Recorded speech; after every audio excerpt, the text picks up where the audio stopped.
राधा स्वामी गुरु प्यारी सत्संगत जी। बाणी गुरु नानक देव जी महाराज। अमृत बाणी शब्द पछाणी, दुख काटै हो मारा। आज के सत्संग की वाणी गुरु नानक देव जी महाराज जी से ली गई है। आज के सत्संग का विषय है कि हम अंदर रूहानी सफ़र किस तरह तय कर सकते हैं। गुरु साहिब जी फरमाते हैं कि 9 द्वारों में से ख्याल निकाल कर जब हम 10वें द्वार में लेके जाएंगे तभी हम इस हमारी रूह को इकट्ठा कर सकते हैं। 9 द्वार क्या हैं? 2 आँखें हैं, 2 कान के सुराख हैं, 2 नाक के सुराख हैं, मुंह है, नीचे 2 इंद्रियों के सुराख हैं। गुरु साहिब जी कहते हैं कि अगर तुम अपने घर जाना चाहते हो तो गुरुमुखों के समझाने के मुताबिक सिमरन और ध्यान के ज़रिए अपने फैले हुए ख्याल को इस नुक्ते या केंद्र पर इकट्ठा करो, यानी तीसरी आँख के केंद्र पर जो दोनों आँखों के बीच में होता है। लेकिन हमें कैसे पता चलेगा कि हम अपने घर के दरवाजे पर ही ख्याल इकट्ठा किया है, कहीं और गलत जगह तो ख्याल इकट्ठा नहीं हो गया? गुरु साहिब जी कहते हैं, अनहद शब्द बजावण्या, कि तुम्हारे घर के दरवाजे पर दिन रात अनहद शब्द धुनकारें दे रहा है। जब तक हम उस नुक्ते पर ही ख्याल इकट्ठा नहीं करते जहां हर एक के अंदर अनहद शब्द धुनकारें दे रहा है, हम अंदर रूहानी सफ़र किस तरह तय कर सकते हैं। वह मीठी से मीठी, सुरीली से सुरीली आवाज़ जो कि मालिक की दरगाह से आ रही है, वह चोरों के अंदर भी है, ठगों के अंदर भी है, साधु संतों महात्माओं के अंदर भी है। वहाँ किसी कौम का, मज़हब का, मुल्क का कभी सवाल ही पैदा नहीं हो सकता। कोई हिंदू होकर अंदर जाए, सिख ईसाई होकर अंदर जाए, जो खुशकिस्मत भाग्यशाली अपने ध्यान को आँखों के पीछे इकट्ठा करता है, वह अपने अंदर उस शब्द की सुरीली आवाज़ को सुनना शुरू कर देता है, उस शब्द के प्रकाश को देखना शुरू कर देता है, जिसको गुरु नानक साहिब ने यहाँ बाणी, शब्द और अमृत कहकर बयान किया है। हमारी आत्मा को देखने की शक्ति को आम महात्माओं ने निरत कहकर याद किया है। सुनने की शक्ति को गुरु साहिब और दूसरे संत महात्माओं ने सूरत कहकर बयान किया है। सूरत आँखों के पीछे इकट्ठा होकर शब्द की आवाज़ को सुनना शुरू कर देगी, निरत शब्द के प्रकाश को देखना शुरू कर देगी। हम उस आवाज़ के ज़रिए अंदर अपने घर का रुख कायम कर लेंगे। उस प्रकाश के ज़रिए अंदर अपना रूहानी सफ़र तय करना शुरू कर देंगे और फिर मंजिल दर मंजिल अपने घर वापस आ जाएंगे। मिसाल के तौर पर अगर आप डेरे से शाम को सैर करते हुए दरिया के किनारे से दूर निकल जाएं, आपको रास्ते में रात हो जाए, अंधेरा हो जाए, आपको पता न चले कि आप डेरा किस तरफ छोड़ आए हैं, तो आप डेरे वापस आने के लिए क्या करेंगे? आप ध्यान से साथ सुनेंगे कि डेरे की ओर से कोई ना कोई आवाज़ आती हो, किसी सायरन की, किसी घंटे की आवाज़। उसको सुनकर आप एकदम डेरे का रुख कायम कर लेंगे कि डेरा आपकी अगली तरफ है कि पिछली तरफ है, दाईं तरफ है कि बाईं तरफ है। जब डेरे का रुख तय कर लिया, अब हमारी क्या मुश्किल है? रास्ते में अंधेरा है, ऊंची नीची ज़मीन है, झाड़ियाँ हैं, ऊंचे नीचे टीले हैं। अगर हाथ में कोई टॉर्च हो, लालटेन हो, तो हम नीचे दास्ता देखते हुए वापस डेरे में आ सकते हैं। कौन सी चीज़ हमको वापस आई? वो आवाज़ लाई, वो प्रकाश लाया। गुरु नानक साहिब जी कहते हैं कि इसी तरह हम परमात्मा के घर से भूले बैठे हैं। परमात्मा तक पहुंचने के लिए हम सबकी आँखों के पीछे वह आवाज़ भी रखी हुई है, वो प्रकाश भी रखा हुआ है। हमें यहाँ दोनों आँखों के नीचे, आँखों के पीछे और दरमियान ख्याल इकट्ठा करके उस आवाज़ को सुनना है, उस प्रकाश को देखना है। इसीलिए गुरु नानक साहिब जी ने कहा था, अंतर जोत निरंतर बाणी, साचे साहिब सिउ लिबलाई। तुम्हारे हरेक की आंखों के पीछे ज्योति चल रही है और उस ज्योति के अंदर मीठी और सुरीली आवाज़ आ रही है। अगर तुम अपने अंदर उस ज्योति के दर्शन करना चाहते हो और उसकी मीठी और सुरीली आवाज़ को अंदर सुनना चाहते हो, तो सिमरन और ध्यान के ज़रिए अपने ख्याल को आँखों के पीछे एकाग्र करो, जहाँ पहुँचकर ख्याल अपने आप ही शब्द या नाम के साथ जुड़ जाता है। जब तक हमारा ख्याल उस शब्द या नाम से नहीं जुड़ता, हम कभी अपना रूहानी सफ़र तय नहीं कर सकते। यहाँ आप उस वाणी का जिक्र करते हैं जिस वाणी, शब्द या नाम ने दुनिया की रचना की है, जिसके आधार पर खंड ब्रह्मांड खड़े हैं। गुरु अमरदास जी भी कहते हैं, बाणी बजी चों जुगी सच्चो सच सुनाए। वह बाणी सतयुग में भी थी, त्रेता में भी थी, द्वापर में भी थी, अब भी है, आगे भी उसी वाणी को रहना है। वो वाणी लिखने में नहीं आ सकती, पढ़ने में नहीं आ सकती, बोलने में नहीं आ सकती। ना कभी वो पंजाबी में लिखी जा सकती है, ना कभी हिंदी और संस्कृत में लिखी जा सकती है। इसीलिए हुजूर महाराज जी उसको अनलिखा कानून और अनबोली भाषा या बेज़बानी की ज़बान कहकर याद किया करते थे। इसीलिए हज़रत ईसा जी ने कहा है, आँखें होते हुए तुम उसे देख नहीं सकते, कान होते हुए तुम उसे सुन नहीं सकते। उसके बारे में गुरु अंगद साहिब जी खोलकर समझाते हैं, अखीं वाजों वेखना बिन कन्ना सुनना, पैरां वाजों चलना बिन हत्थां करना, जीभे वाजों बोलना इउ जीवत मरना, नानक हुक्म पछाण के ताऊ खसमें मिलना।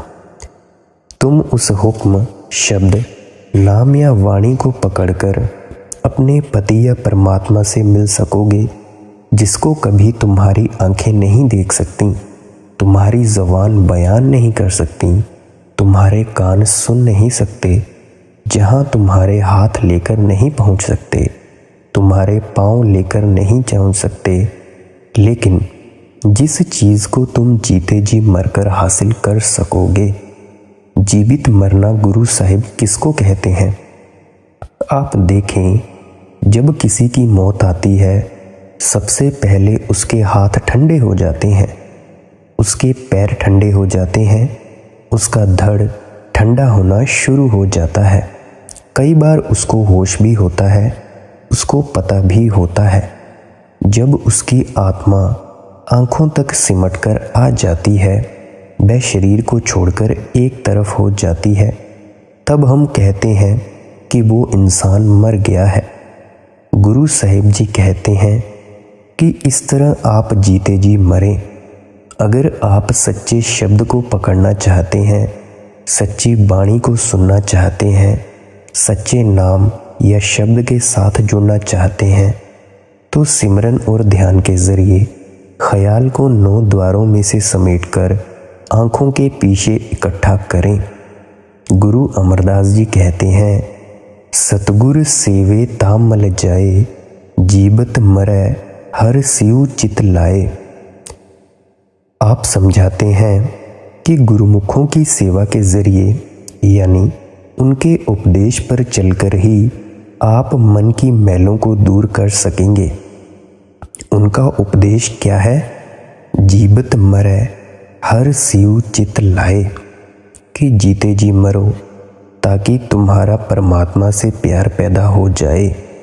आप समझाते हैं कि जीते जी अपने ख्याल को समेटकर आँखों के पीछे इकट्ठा करके नाम या वाणी को पकड़ो, जिसके ज़रिए तुम्हारा रचना में से मोह या प्यार निकल जाएगा, तुम्हारा परमात्मा से प्रेम और प्यार पैदा हो जाएगा। यही मुसलमान फ़कीर कहते हैं, मुत्तु कवल अन तमुत्तु, कि भाई अगर तू हमेशा के लिए जीवित रहना चाहता है तो मौत से पहले मरना सीख। यही कबीर साहिब जी और दादू साहिब ने प्रचार किया है। कबीर जिस मरने ते जग डरै, मेरे मन आनंद, मरने ही ते पाइए पूर्ण परमानंद। दादू पहली मरी रहे, पीछे तो सब कोई।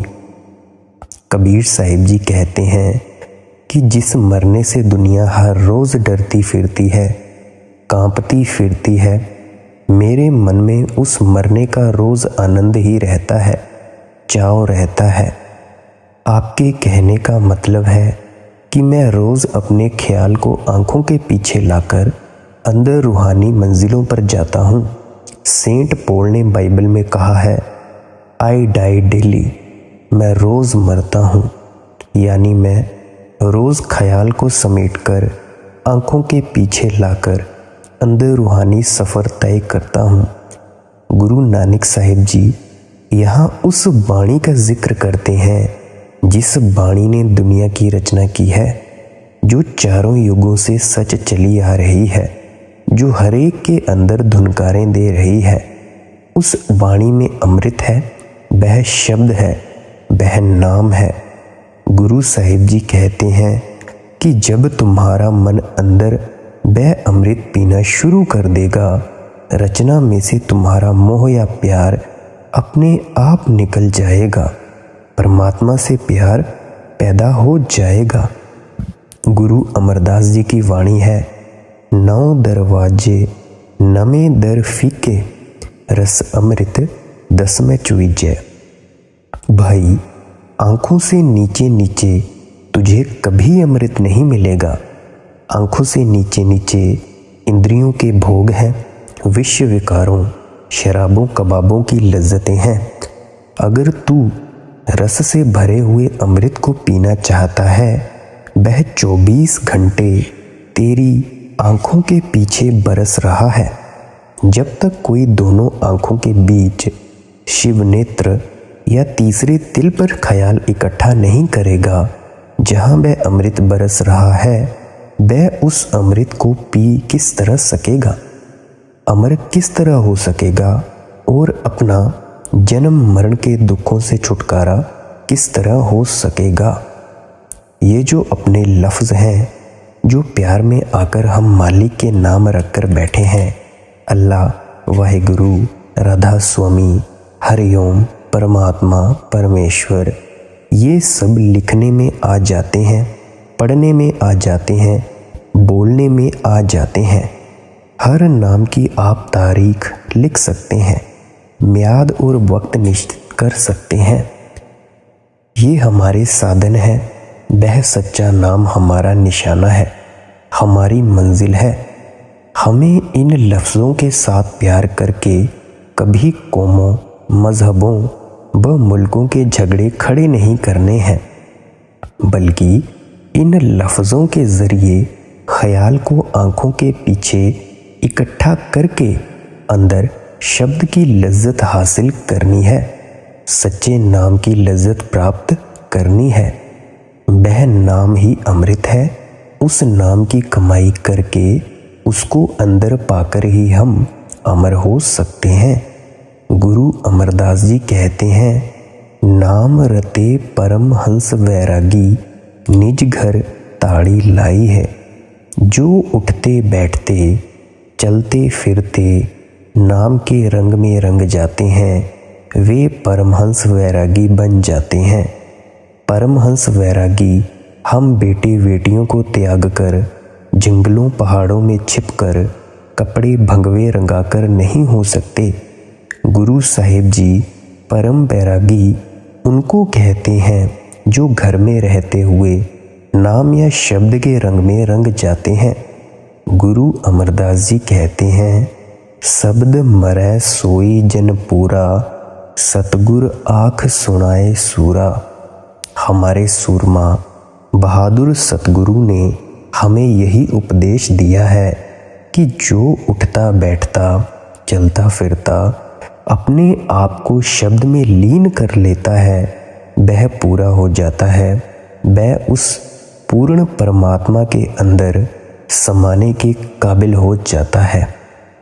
गुरु अमरदास जी ने यहाँ तक कहा है, बिन शब्दै अंतर आनेरा न बसत लहै न चूके फेरा।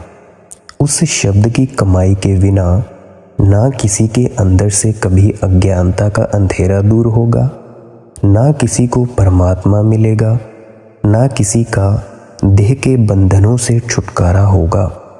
जो शब्द हम हाथों से लिखते हैं, पंजाबी, हिंदी, संस्कृत, उर्दू, हम इन्हें शब्द समझ बैठे हैं। ये उस सच्चे शब्द की महिमा करते हैं, ये हमारे साधन हैं। वह सच्चा शब्द हमारा निशाना या मंजिल है। हमें महात्मा की लिखी हुई वाणी भी बड़ी प्यारी लगती है, उस वाणी के शब्द भी बड़े प्यारे लगते हैं। क्योंकि आप जी देखें, जिन मित्रों और प्यारों से हमारा प्यार होता है, उनकी लिखतों से हम कितना प्यार करते हैं। उनकी चैटिंग्स को हम किस तरह से चूमते हैं, छाती से लगा कर रखते हैं, तकिए के नीचे रखते हैं या अपने मोबाइल में सहेज सहेज कर रखते हैं। लेकिन प्यारा कोई और चीज़ है। प्यारे की चैटिंग्स, पिक्स, फोटोज़ और चीज़ है।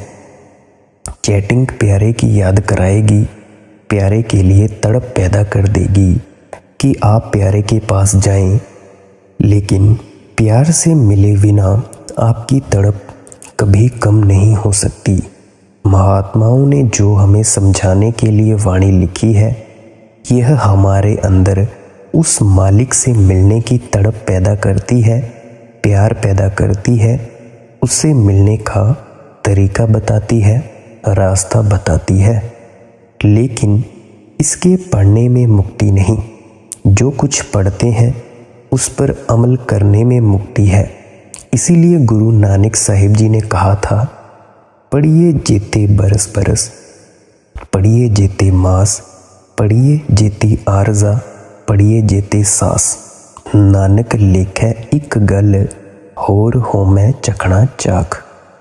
आप सारा दिन पढ़ें, सारा साल पढ़ें, सांस सांस 24 घंटे पढ़ते रहें, लेकिन एक चीज़ आपके लेखे में लिखी जाएगी जो आपकी सूरत अंदर शब्द को पकड़ती है।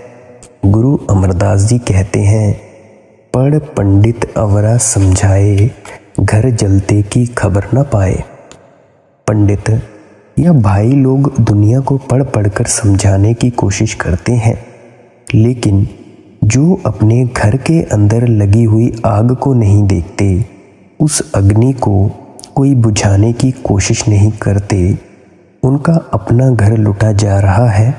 लोगों के घरों की दिन रात चौकीदारी करने में लगे हुए हैं।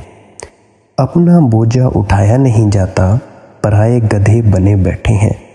अपने आप को भी धोखा देते हैं, दुनिया को भी धोखा देते हैं। गुरु अमरदास जी कहते हैं, बिन सतगुर सेवै नाम न पाइए, पढ़ थाके संत आई है।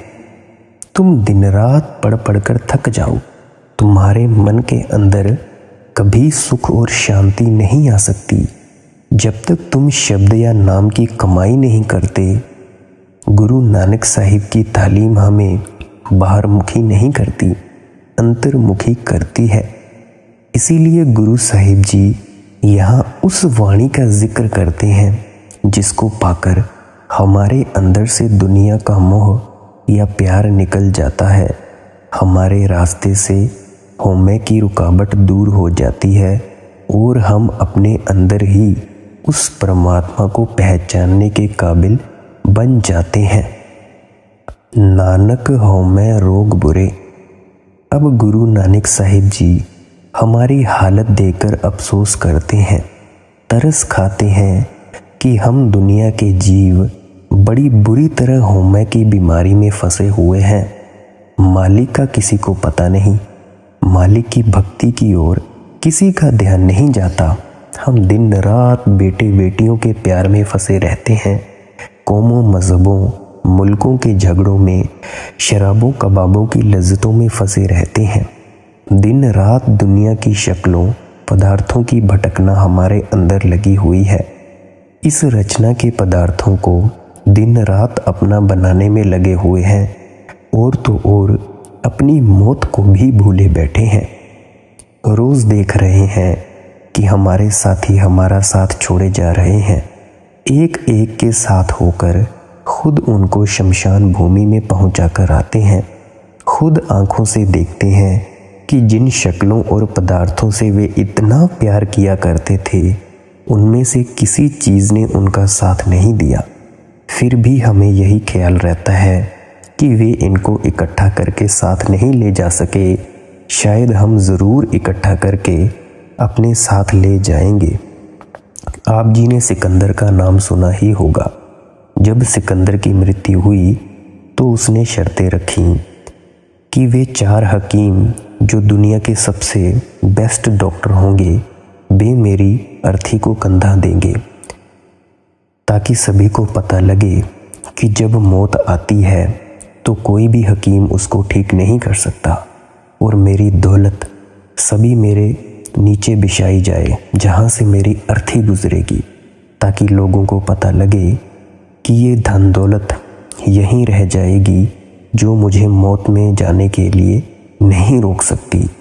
और जब मैं बाहर जाऊं, जब मुझे दफनाने जाएं, तो मेरे हाथ खुले रखें, ताकि दुनिया को पता लगे कि इंसान खाली आता है और खाली जाता है।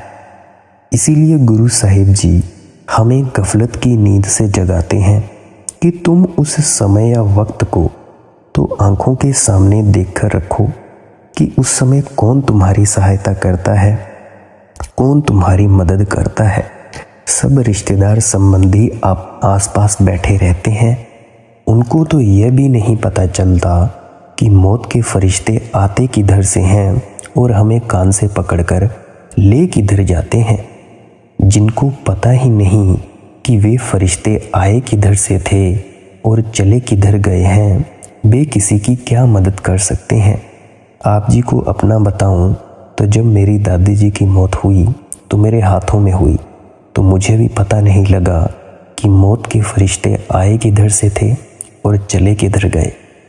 गुरु नानक साहिब जी हमारी हालत देखकर तरस खाते हैं, अफसोस करते हैं कि एक तो हम दुनिया के जीव मालिक की भक्ति नहीं करते, हमें दुनिया के धंधों से फुर्सत ही नहीं है। अगर भक्ति करते भी हैं तो दुनिया की इच्छाएं लेकर, तृष्णाएं लेकर करते हैं। गुरु साहिब जी आगे बताएंगे कि इसका क्या नतीजा है। इन इच्छाओं तृष्णाओं को पूरा करने के लिए हमें फिर जन्म लेना पड़ता है। गुरु नानक साहिब जी जपजी में कहते हैं, देदा दे लैदा थक पाहे, जुगा जुगंतर खाही खाहे। मालिक देते देते नहीं थकता, हम लेते लेते थक जाएंगे। जो लंबी लंबी अरदासें करके मांगते हैं, उनको पूरा करने के लिए मालिक हमें फिर जन्म दे देगा।